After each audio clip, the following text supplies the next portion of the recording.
الله أكبر الله أكبر.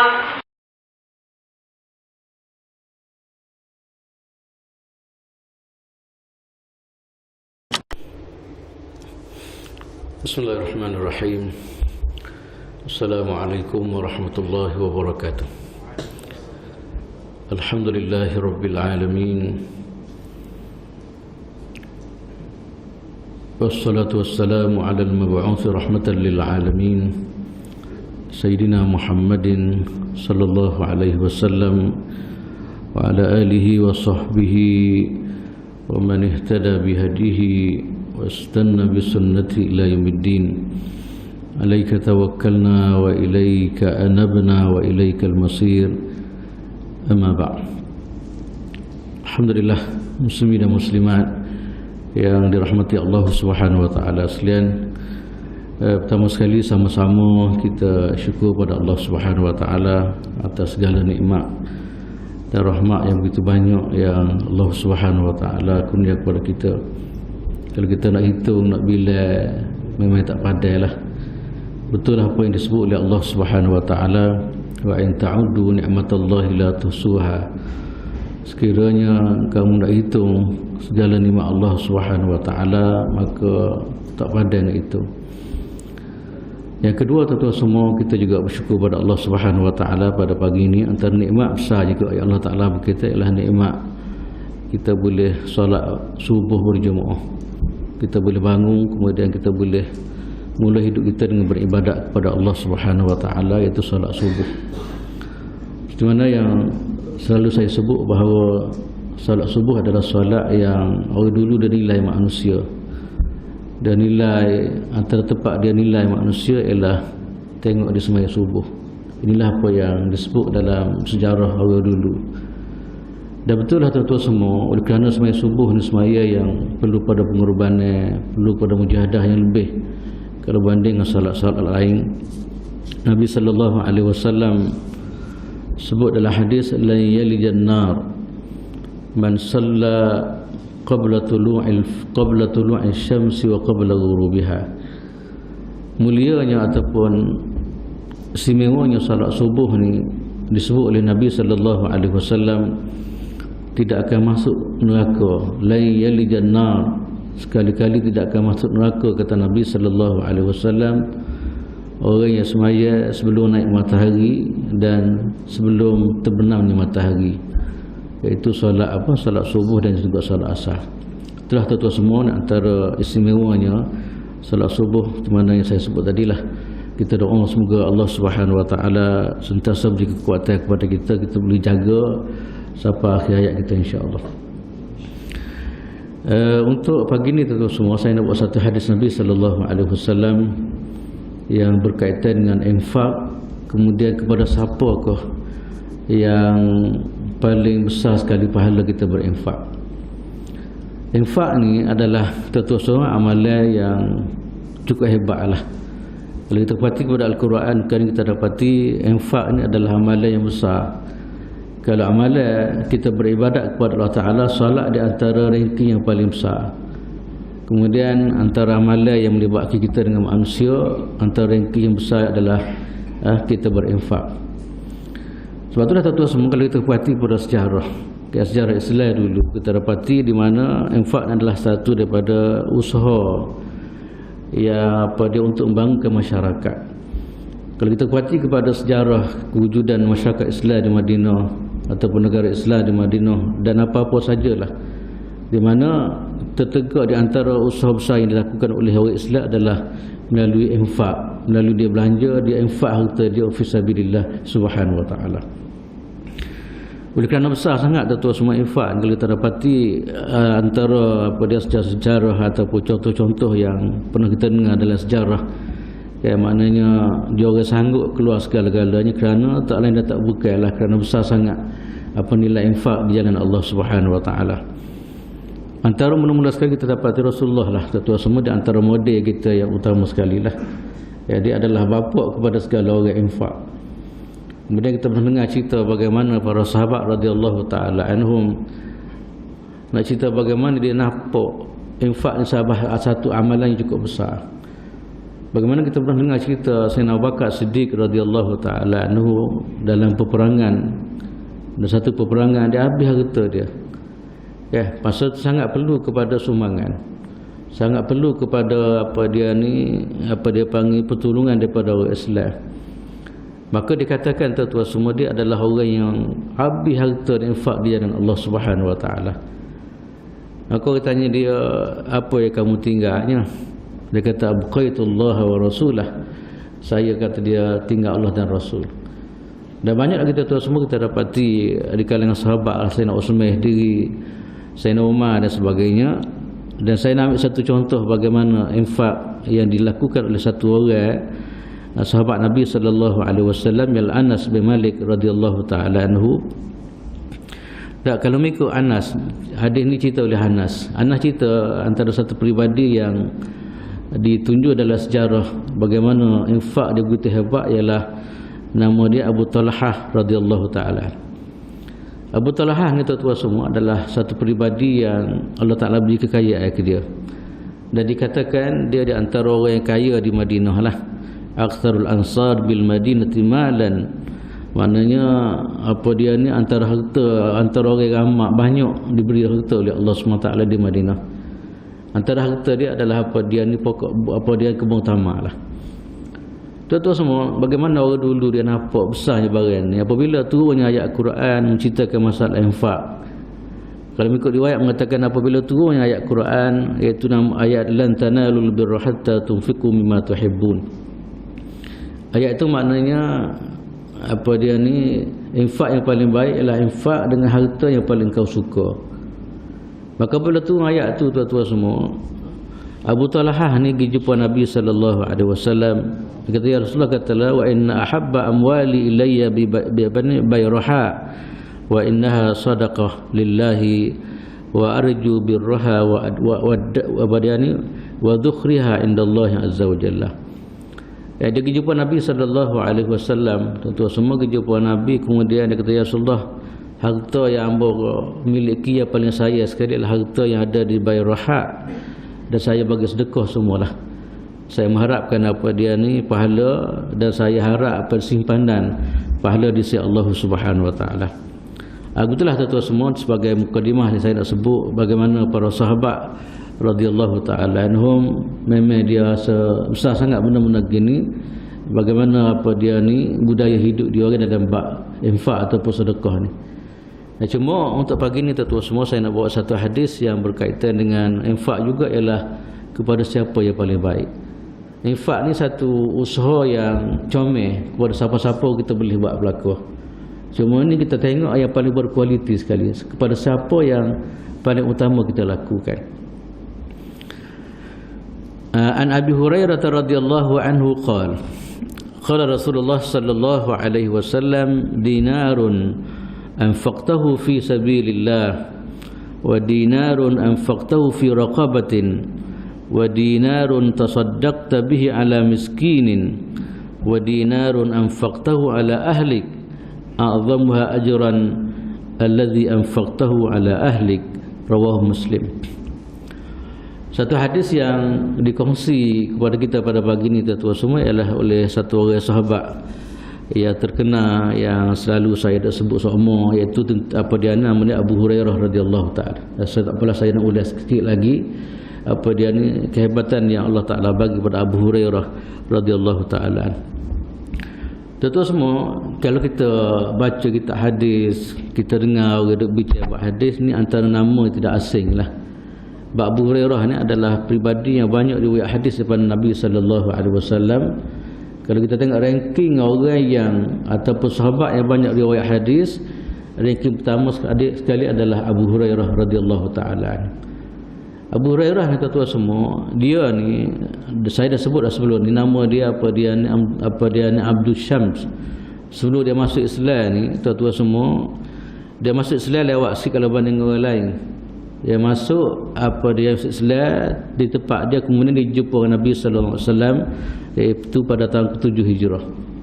Maknanya dia sekejap lah Nabi meninggal umur 11 Hijrah, apa dia ni tahun 11 Hijrah, lebih kurang 3 tahun atau 3 tahun lebih begitulah dia jumpa Nabi sallallahu alaihi wasallam. Di mana dia ni tuan-tuan semua, di mana saya sebut tadilah, dia ni kerana orang Yaman, asal-usul daripada Yaman. Orang Yaman ni satu daripada agama dia asal sebelum Islam adalah agama semua matahari.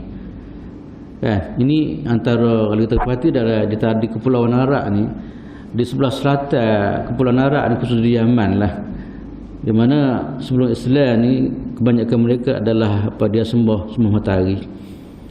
Sebab tu kita dapati di kalangan anak-anak dia orang pun dia tak nama gitulah Abdul Syams, iaitu dia hamba kepada matahari. Kalau kita agak Abdullah, hamba Allah Subhanahu Wa Taala, atau Abdul Rahman. Tapi kerana itulah budaya hidup dia orang, tuan semua puja sangat kepada matahari sehingga di kalangan dia orang letak nama Abdul Syams, iaitu hamba kepada matahari. Dan apabila dia masuk Islam, tuan semua, apabila masuk Islam, Rasulullah SAW tukar nama lah. Ni nama tak comel lah, nama ada unsur syirik. Mana boleh kita jadi hamba kepada matahari? Matahari adalah hamba kepada Allah Subhanahu Wa Taala. Maka Nabi SAW tukar nama dia dengan Abdul Rahman ibnu Sakhrin radhiyallahu taala. Tuan-tuan semua, kalau kita perhatilah kepada kehidupan dia orang ni, antara dia ni specialnya kehidupan Abu Hurairah ni, sehingga dia ni jadi orang yang terbanyak riwayat hadis daripada Nabi sallallahu alaihi wasallam walaupun duduk tak lama dengan Nabi.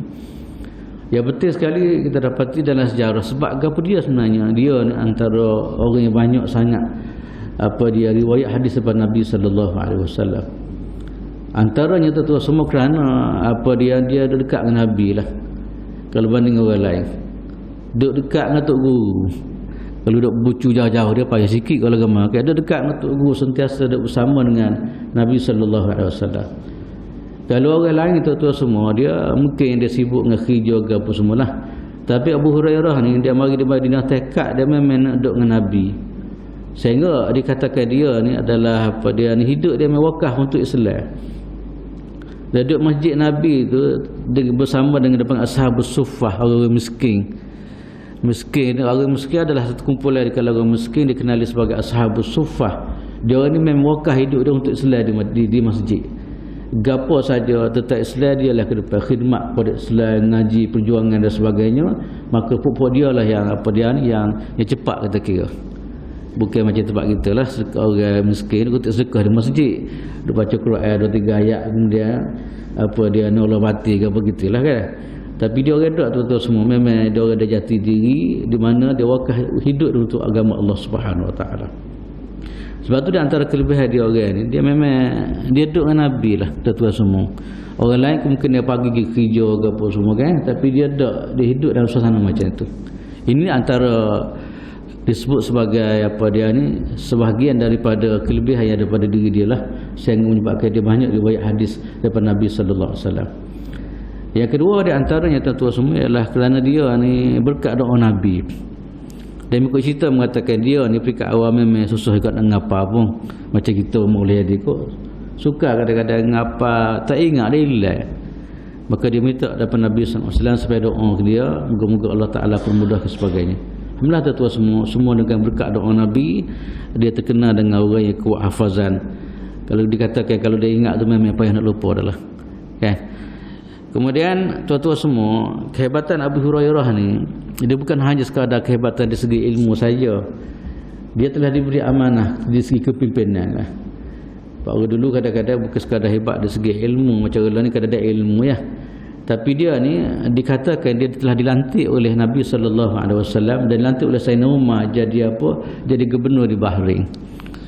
Maknanya bukan cala-cala orang lah, bukan sekadar alim dari segi ilmu, tapi dari segi kepimpinan dia adalah salah seorang daripada orang yang ada kelayakan lah. Itulah tuan-tuan semua antara dia ni kelebihan yang Allah Ta'ala bagi kepada dia. Antara juga ialah dia ni umur panjang. Bila umur panjang ramai anak murid lah. Anak murid dia lah sebar ilmu-ilmu yang dia terima daripada Abu Hurairah radhiyallahu taala. Tuan-tuan semua, kalau kita perhati kepada sejarah dia gitulah, maknanya kehebatan dia dia ni bukan sekadar ilmu saya sebut tadi, kepimpinan begitu juga, dan dia adalah seorang yang mujahid. Ya, maknanya orang yang ikut serta dalam peperangan lah. Yang riwayat mengatakan dalam peperangan Yarmuk, dia di antara sahabat-sahabat yang hadir dalam peperangan ini. Kemudian akhir sekali tuan-tuan semua, kita tengok sikit apa dia ni. Dia meninggal, dia banyak mengatakan dia meninggal sama tahun dengan meninggalnya apa dia Sayyidina Aisyah radhiyallahu taala anha. Aisyah meninggal, dia yang ditikmeh, jadi tikmeh semaya jenazah kan. Kemudian tahun tu juga dikatakan, tahun tu juga dia telah meninggal lah, iaitu tahun lebih kurang tahun 57, ada riwayat mengatakan 59 dan sebagainya. Itulah tuan-tuan semua dari segi apa dia ni secara ringkas yang apa dia ada pada perawi kita itu Abu Hurairah radhiyallahu taala. Kata dia, hadis ni ambil daripada Nabi sallallahu alaihi wasallam. Nabi kata, dinarun anfaqtahu fi sabilillah. Satu dinar yang kita infak, walaupun satu dinar yang kita infak di jalan Allah Taala, tetap akan dikira kebaikan oleh Allah Subhanahu wa taala. Maknanya walaupun sikit, walaupun satu dinar yang kita infak di jalan Allah Taala, tetap dikira kebaikan. Wa dinarun anfaqtahu fi raqabatin. Satu dinar yang engkau apa dia ni infak untuk membebaskan hamba. Dulu kadang-kadang tuan-tuan semua dia ada penghamba lah, berlakunya peperangan, sana ada tawanan-tawanan dan sebagainya, dijadikan sebagai apa dia ni, sebagai hamba lah. Maka usaha Nabi SAW, Nabi ni dalam proses memerdekakan hamba, banyak cara Nabi buat. Nabi tak say kalau boleh, maknanya manusia jadi hamba kalau boleh. Sebab tu daripada awal lah, kalau tengok dalam syariat Islam, Nabi SAW banyak cara-cara pendekatan dibuat Nabi bagaimana nak membebaskan hamba daripada membebaskan hamba. Banyak cara yang Nabi galak.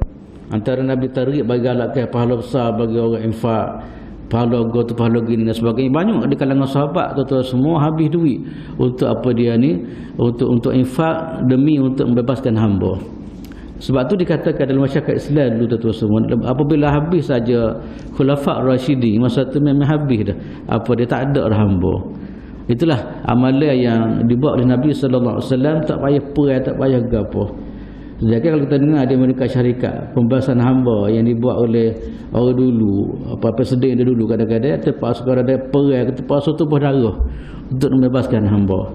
Tapi dalam Islam tuan-tuan, pembebasan hamba dalam berlaku dalam keadaan lain di mana dengan targhib menggalakkan daripada Nabi sallallahu alaihi wasallam, akhir sekali dikatakan apa dia ni, apabila lepas saja Khulafa' Rasyidin, masa tu tak ada lah apa dia ni amalan perhambaan ini.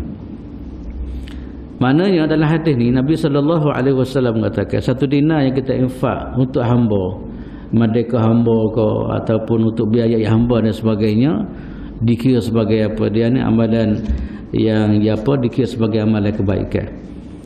Wa dinarun tasaddaqta bi ala miskin. Satu dinar yang kau sedekah kepada orang miskin juga kebaikan.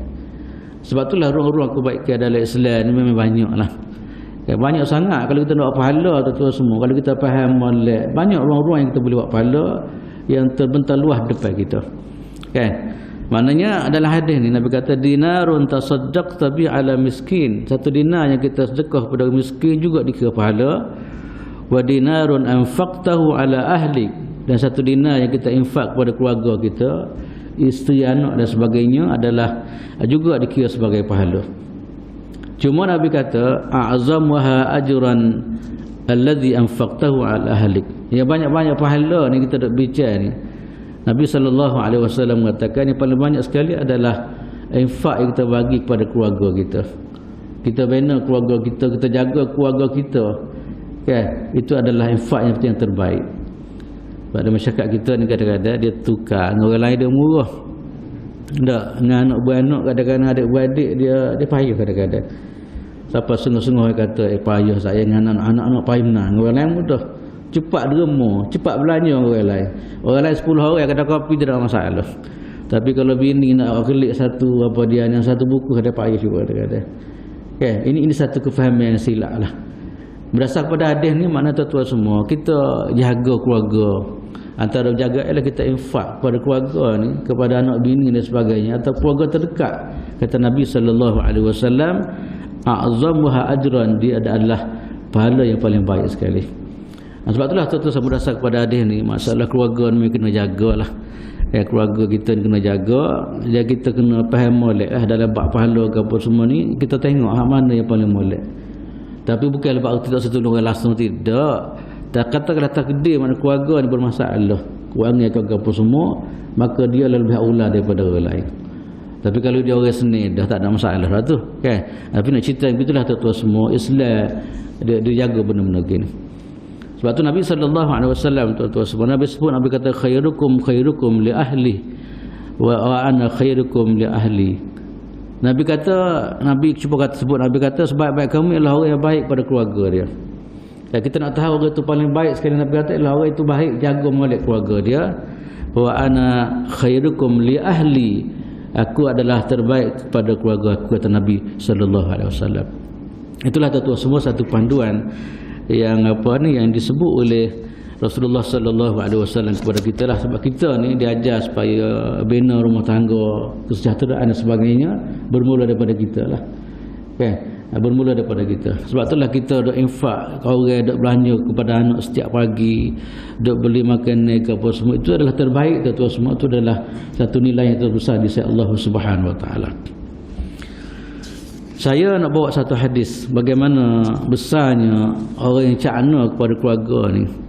Kan, dah hadis ni saya pernah bawa dah sebelum ni. Kalau kita perhati kepada satu riwayat yang dicerita oleh Aisyah radhiyallahu taala anha. Aisyah ni tuan-tuan semua, dia cerita kepada kita bagaimana satu orang tu dia cakna kepada anak-anak dia, kemudian dipuji oleh Rasulullah sallallahu alaihi wasallam. Mika Aisyah mengatakan, Aisyah kata, ja'atni miskinatun tahmilu ibnataini laha fa'at'amtuha salasata maratin fa'atat kulla wahidatin minhuma tamratan wa rafa'at ila fiha tamratan litakulaha fastat'amatha ibnataha fashaqqat at-tamrah allati kanat turidu an ta'kulaha bainahuma fa'ajabani sya'nuha fadzakartu alladhi sana'tu li rasulillahi sallallahu alaihi wasallam faqala inna allaha qad awjaba laha biha al-jannah aw a'taqaha biha minan nari, rawah Muslim. Satu cerita yang dikongsi oleh Aisyah radhiyallahu taala anha. Satu masa tuan-tuan semua, Aisyah didatangi oleh suatu perempuan yang miskin. Pak umur Nabi ni tuan-tuan semua memanglah tepat orang marilah.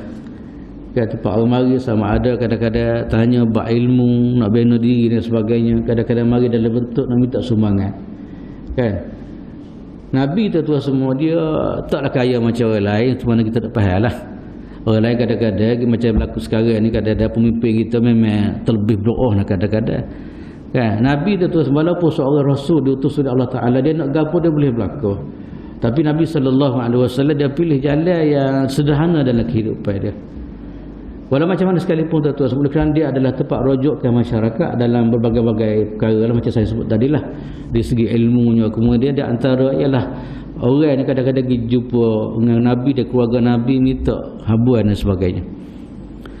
Dalam kisah ni di mana mengikut Aisyah radhiyallahu taala, satu orang miskin perempuan mari, ja'atni miskinatun, orang miskin mari, kemudian bersama dia tu bawa anak puan dua orang mari, ya. Biasalah kadang-kadang orang ni sayang anak, kan? Tak ada dalam dunia ni tak sayang kepada anak. Sebab tu dalam Islam ni orang tua memang cakna sangat. Kalau lagi tengok Al-Quran ni, tuan-tuan semua macam saya dah sebut semua lah, Al-Quran buat baik kepada orang tua. Dia tak ajar, dia tak sebut mana orang tua kena buat baik kepada anak. Sebab dengan sendiri dah kadang-kadang gitu. Anak kadang-kadang lupa sikit kalau ke mana. Orang tua ni kadang-kadang pergi kedai beli barang-barang apa, anak tak pasal apa, beli juga kalau kamu ingat kepada anak, cakna lebih sebagainya. Dalam kisah ni tuan-tuan semua, dia bawa anak perempuan lagi dua orang. Kemudian Aisyah pada masa tu tuan-tuan semua, apabila dia orang ni isteri Nabi ni, kalau pergi memang dia akan cari lah ke mana. Perangai dia macam Nabi lah. Dia kena didikkan Nabi sallallahu alaihi wasallam. Sebab tu kita dapati budaya hidup isteri Nabi ni macam Nabi. Nabi ni kalau orang minta gapo semua, dia tidak akan hampa lah. Dia akan cari walaupun benda tu lah mana. Hatta terpaksa kena pinjah orang, bukan dia pinjah orang. Nak bagi kepada orang-orang yang dia minta dan sebagainya. Dalam kisah ni tuan-tuan semua, Aisyah radhiyallahu ta'ala, apabila perempuan yang mari, dia pun gitulah, dia ni tengok dapur cari barang-barang. Dia takkan mampu lah orang mari jumpa dengan dia. Tengok barang tu semua. Bila tengok barang tu, kemudian dia dapati ada 3 butir buah tamar ya. Rasul kan, orang pilihan Allah Ta'ala, tak apa banyak makan ni dapur. Ada 3 butir buah tamar ya. Maka tuan-tuan semua dia pun ambil buah tamar tu bagi kepada setiap orang lah. Dia 3 orang kan. Anak puas seorang, 2, kemudian 3 butir tu memang 3 orang pun molek lah. Dan apabila tuan-tuan semua selesai makan ke apa semua, dia pun nak makan lah bahagia dianya. Bila nak makan gitu, anak perempuan dia tadi memang nak pula budak-budak sampai hari lah. Dah lah makan dah. Apabila tu tinggal semuk dia, hak muk dia sebenarnya. Hak muk dia ya. Kemudian tuan-tuan semua apabila muk dia nak makan tadi, tiba-tiba anak tu nak pula. Allah tak ada makan dia. Sayangnya kepada anak, pada kita kat marah apa, aku tak makan lagi dah. Tapi biasa muk dia tak biasa gitu. Dia tengok anak dalam keadaan dapat, anak pula tu dia pun tak makan, dia belah 2 pula. Bagi pada anak seorang, bagi pada anak seorang.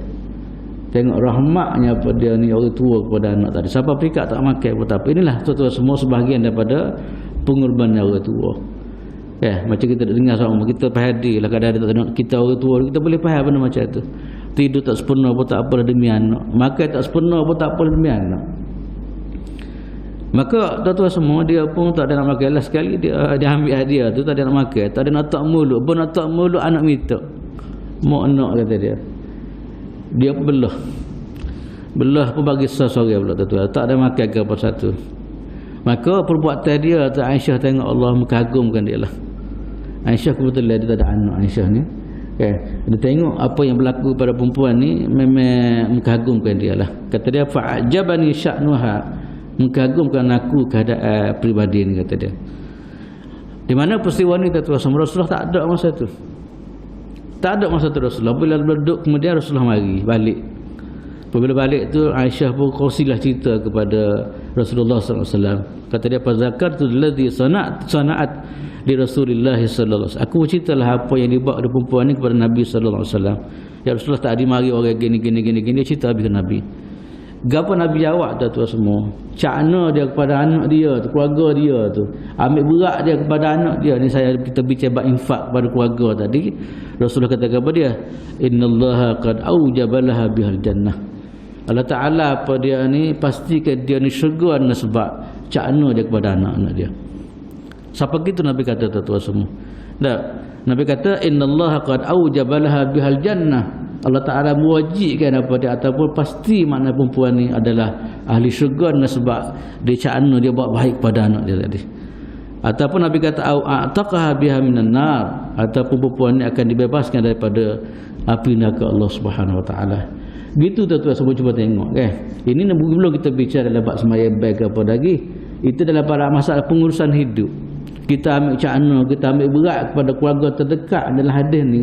Siapa perikat Rasulullah sallallahu alaihi wasallam mengatakan, Rasulullah kata dia adalah layak untuk dapat syurga Allah Subhanahu Wa Ta'ala.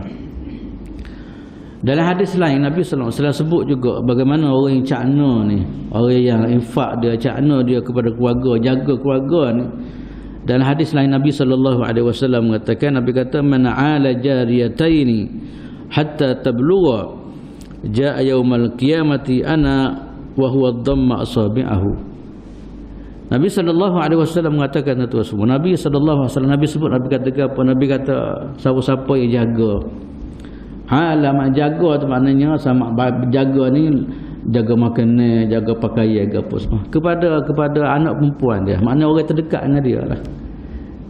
Dia takdir Allah Ta'ala ada anak perempuan ataupun ada anak lah. Semua adalah hadis ni sebut anak perempuan. Maknanya jangan rasa sedih lah, hamba tak ada anak lelaki, macam saya rasa sedih orang lain ada anak lelaki. Tak sampai mai tu semua anak perempuan pun kalau tengok dalam hadis ni memang besar kalau kita pandai jaga dia molek. Ada kadang-kadang masyarakat kita ni Allah tak, dia kecek macam tak puas hati lah. Allah Ta'ala tak bagi rezeki anak puan, anak jantan kata dia. Orang lain ada anak jantan belaka. Tapi dalam Islam tu semua anak jantan tina, kalau kita belum molek insya-Allah dia adalah kebaikan untuk kita. Dalam hadis ni Nabi sebut secara khusus makna orang anak tina. Man 'ala jariyatain, siapa-siapa yang jaga dua anak puan dia. Makanan dia, pakaian dia, agama dia dan sebagainya, hatta tablugha, siapa dia akan balik. Pengorbanan dia jaga anak puan daripada kecil sampai ke balik, tu sampai boleh nikah orang lain dan sebagainya. Nabi kata ja yaumul qiyamah ana, mari akhirat Nabi kata dia akan Nabi buat tanggih, maknanya dia orang akan bersama dengan aku pada hari kiamat. Siapa gitu tuan-tuan semua, maknanya kelayak ke orang macam ni, kelayak ke orang yang cakna kepada keluarga ni, beri didikan, beri beri kemudahan apa semua ni. Sahabat peringkat adalah hadis ni macam Nabi kata seolah dia orang ni adalah layak untuk bersama dengan aku pada hari kiamat. Itulah tuan-tuan semua nak cerita bagaimana besarnya. Itulah apa yang kita baca dalam hadis tadi. Nabi kata infak yang paling besar sekali ialah infak yang kita yang kita bagi kepada kepada anak kita. Apa dia kita bagi kepada keluarga kita adalah terbesar nilai di sisi Allah Subhanahu Wa Taala kalau kita banding dengan infak yang kita bagi kepada orang lain. Cuma dalam bab infak ni tuan-tuan semua, di sana saya nak sebutlah sikit sebanyak nak pastikan kita dapat pahala. Di sana perbincangan dengan ulama. Kan? Apakah prasyarat untuk dapat barang-barang gitunya? Kan? Untuk dapat untuk dapat kebaikan yang begitu besar di sisi Allah Subhanahu Wa Taala. Di sana ada beberapa perkara yang kena jaga. Pertama sekali, infak yang kita bagi itu mesti daripada benda yang halal lah. Ada setengah orang kadang-kadang nak pastikan anak ni jadi molek, dia tak kira dah, dia tak khabar dah barang itu.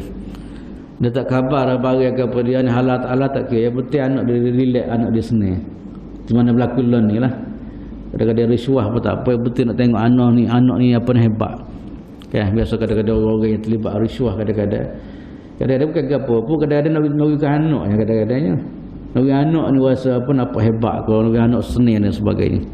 Tapi makna prasyarat dalam Islam, infak kita akan diterima oleh Allah Taala tu mesti kena daripada sumber yang halal. Yang kedua pula adalah mengharapkan pahala daripada Allah Taala. Bukan nak pada puji orang lain lah. Ada setengah orang dia buat baik kepada anak, nak tunjuk ke orang kata dia ni cakna kepada anak, ada juga gitu. Kan? Yang penting kita kena jaga steering kita molek. Dalam kita berinfak harta kita kepada anak dan sebagainya, kita diajar supaya hati kita memang ikhlas. Hati kita adalah melaksanakan tanggungjawab yang telah diamanah oleh Allah Subhanahu Wa Taala. Kemudian yang ketiga pula tuan-tuan semua, pastikan infak yang kita infak tu jalan kebaikan. Kita bimbing dia nak jaga anak sangat, belah anak lagi main disco ke apa, kita bagi katakanlah, tak boleh. Pastikan maknanya harta yang kita bagi tadi adalah kita letak pada tempat kebaikan. Anak nak ngaji ke katakanlah, anak nak ngaji ke, anak nak mana-mana sebagainya. Okey, itu antara tuan-tuan semua, antara antara syarat-syarat ataupun adat-adat yang disebut oleh ulama untuk pastikan supaya infak kita diterima oleh Allah Subhanahu Wa Taala. Kemudian tuan-tuan semua, kita kena ingat infak yang kita bagi ni bukan sia-sia sebenarnya. Yang kita nak korban mujahadah cari duit, kemudian infak yang kita bagi sama ada kepada keluarga kita ataupun sebagainya. Kalau kita perhati kepada riwayat-riwayat atau hadis-hadis, sebenarnya banyak pulangan yang akan diberi oleh Allah Subhanahu Wa Taala kepada kita lah. Antaranya ialah tuan-tuan semua, infak ni adalah antara amalan yang boleh selamat daripada azab kubur. Kan? Antara amalan yang selamat daripada azab neraka. Kan? Maknanya kalau kita perhati kepada ahli neraka tuan-tuan semua, Rasulullah SAW apabila Rasulullah ni dia antara benda yang Rasulullah hajar tip kita untuk selamat daripada api neraka ni, antara amalan melalui amalan infak ataupun sedekah. Sebab itulah mengikut riwayat mengatakan Nabi sallallahu alaihi wasallam ni dia tengok ramai orang tina masuk neraka. Dia tengok ramai ada riwayat mengatakan Nabi sallallahu alaihi wasallam tengok ramai orang tina masuk neraka. Maka tuan-tuan semua Nabi ajar kepada dia orang untuk selamat keadaan ni. Nabi sallallahu alaihi wasallam ajar kepada dia, Nabi kata ya ma'syaran nisa tasaddaqna. Itu di antara amalan yang Nabi ajar. Nabi kata ya ma'syaran nisa tasaddaqna fa inni ra'aitukunna aktsara ahli an-nar. Kata aku tengok ramai di kalangan ahli neraka, di kalangan perempuan. Maka berdasar kepada hadis untuk selamat, antara kunci selamat daripada api neraka Allah Subhanahu Wa Taala ialah melalui kita infak. Ini antara benda yang Nabi ajar kepada orang perempuan dan kepada kita jugalah, supaya perbanyakkan infak. Yang kedua pula tuan-tuan semua, macam mana yang kita faham lah, infak maknanya antara amalan yang ia boleh apa? Ia boleh memadamkan dosa-dosa kita.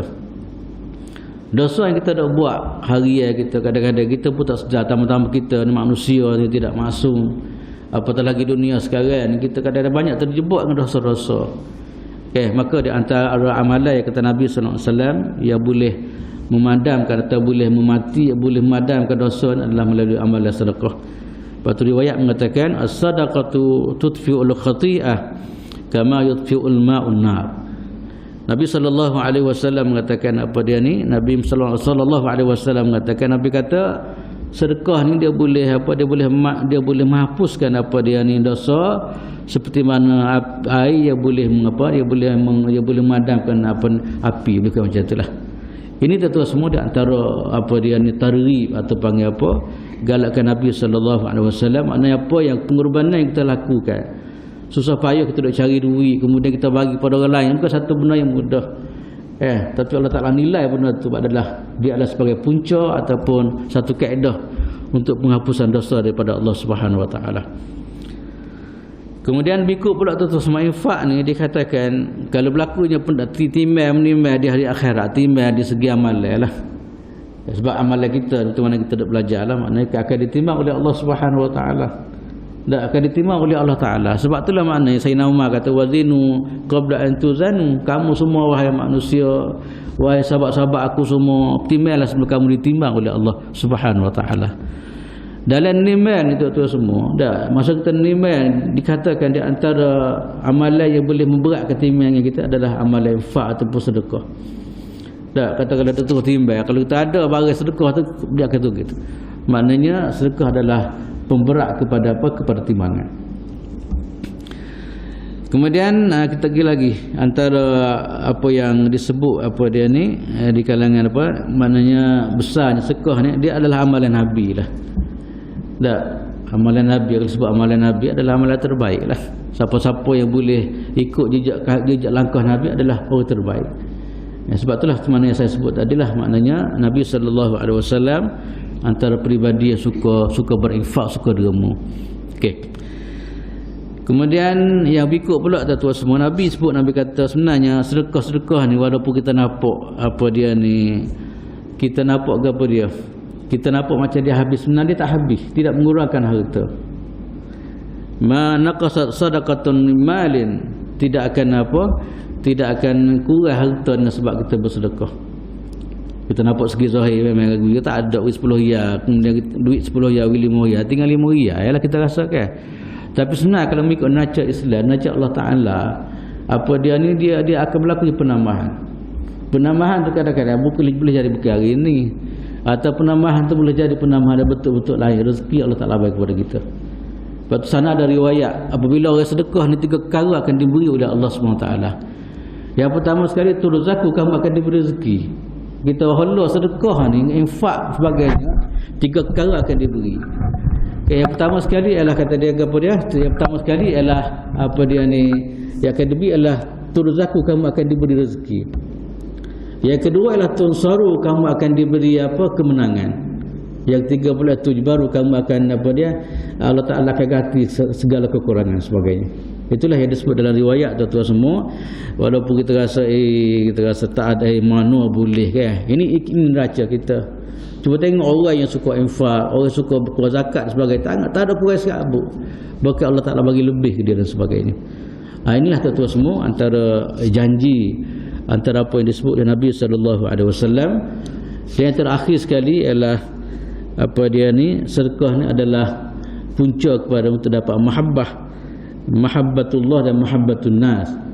Dia adalah kunci untuk dapat kasih sayang daripada Allah Subhanahu Wa Taala dan kasih sayang daripada orang ramai. Kan? Maknanya kita bicara, kita nak Allah Ta'ala kasih kita kan, melalui amalan-amalan dan sebagainya. Maka berdasarkan kepada sini, maknanya di antara amalan yang boleh apa ni mendatangkan mahabbatullah adalah amalan kita bersedekah. Satu lagi ialah mahabbatun nas, orang suka kita ialah dengan sebab kita infak.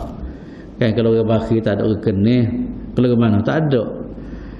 Kan, sebab tu dikatakan al-bakhil aduullah wa aduun nas. Orang bakhil musuh Allah dan musuh manusia.